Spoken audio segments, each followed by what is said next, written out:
रात के समय अपने पापा की राह देखते हुए 7 साल का कुशल अपने कमरे में बैठकर पोयम गा रहा था। Twinkle twinkle little star, how are wonder what you are.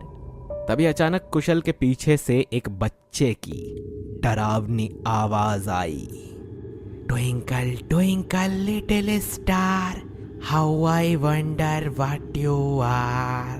Kushal ने इधर उधर देखा। वो फिर से गाने लगा।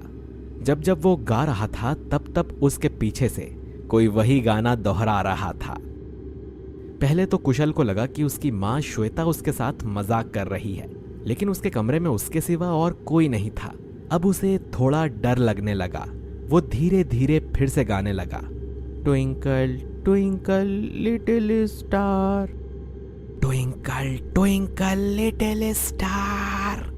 वो आवाज कुशल के ठीक पीछे से आ रही थी। कुशल ने डरते हुए पीछे देखा। उसके पीछे उसके ही उम्र का एक बच्चा बैठा हुआ था। उस बच्चे के शरीर पर घाव के निशान थे। का चेहरा सफेद और आंखें लाल हो गई थीं। उसके नाखून बड़े बड़े थे और वो डरावनी नजर से कुशल को घूर रहा था। उसे देखकर कुशल डर गया और चिल्लाकर बाहर आया। श्वेता को देखकर वो उससे लिपट गया और मम्मी मम्मी कमरे में कोई है, एक लड़का, नहीं नहीं भूत है वो। अरे अरे क्या बोल रहे हो बेटा, चलो मैं देखती हूँ। श्वेता कुशल को लेकर उसके कमरे में आ गई।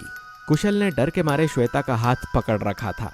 श्वेता ने कुशल के कमरे को ध्यान से देखा, लेकिन वहां कोई नहीं था।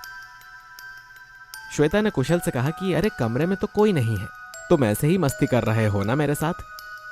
कुशल बार बार उसे बोल रहा था कि उसने किसी को देखा है, लेकिन श्वेता को कोई नहीं दिखा, इसीलिए उसने उसकी बात नहीं मानी। कुछ देर के बाद कुशल के पापा मेहुल ऑफिस से वापस आ गए। खाना खाने के बाद सब सो गए। अगले दिन फिर से जब कुशल पोयम गा रहा था तब फिर से वो भूतिया बच्चा उसके पीछे गाने लगा। कुशल ने डरते हुए पीछे देखा, लेकिन उसके पीछे कोई नहीं था। उसने चैन की सांस ली, लेकिन जब उसने अपने सामने देखा तो वही भूतिया बच्चा खड़ा था। इससे पहले कि कुशल भागे, वो भूतिया बच्चा कुशल के शरीर में समा गया। दोपहर हो गई और श्वेता ने कुशल को खाने के लिए आवाज लगाई। कुशल टेबल पर आकर बैठ गया। श्वेता ने उसे खाना परोसा। कुशल दोनों हाथों से ऐसे खाना खाने लगा जैसे वो बहुत दिनों से भूखा था। श्वेता ने उसे और खाना दिया। वो खाना खाने के बाद भी कुशल की भूख कम नहीं हुई थी। उसने टेबल पर रखा हुआ सारा खाना खा लिया और अपने कमरे में चला गया। अपने छोटे से बच्चे को इतना खाते हुए देख श्वेता की आंखें खुली की खुली रह गईं। हमेशा खाने के लिए नखरे करने वाला कुशल इतना सारा खाना कैसे खा सकता है, ये उसे समझ नहीं आ रहा था। दिन बीत रहे थे और कुशल का बर्ताव बिगड़ता जा रहा था। वो किसी से ज्यादा बात नहीं करता था।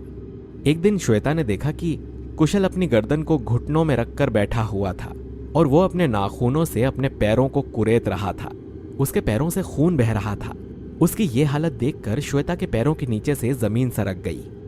उसने झट से जाकर कुशल को अपने सीने से लगा लिया।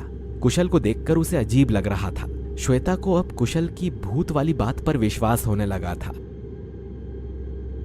उसने ये बात मेहुल को बताई, लेकिन मेहुल को उसकी बात पर विश्वास नहीं हुआ। अगले दिन कुशल अपने कमरे में बैठा हुआ था। श्वेता ने उसे पीछे से पुकारा। कुशल ने अपनी गर्दन घुमाकर उसकी तरफ देखा। कुशल की गर्दन पूरी तरह घूम गई थी। उसका चेहरा सफेद और आंखें लाल हो गई थी। उसका यह डरावना रूप देखकर श्वेता का डर से बुरा हाल हो गया था। उसे यकीन हो गया कि कुशल के शरीर पर किसी बुरी आत्मा का कब्जा है। वो तुरंत जाकर एक तांत्रिक से मिलाई। तांत्रिक ने श्वेता को एक नींबू दिया और कहा कि अगर शाम तक ये नींबू अंदर से लाल हो गया तो समझ लेना कि तुम्हारे घर में किसी बुरी आत्मा का वास है। श्वेता नींबू लेकर घर आ गई। शाम को वो नींबू लेकर तांत्रिक के पास गई। तांत्रिक ने नींबू को काट कर देखा तो वो अंदर से लाल हो चुका था। तांत्रिक श्वेता के साथ उसके घर आया।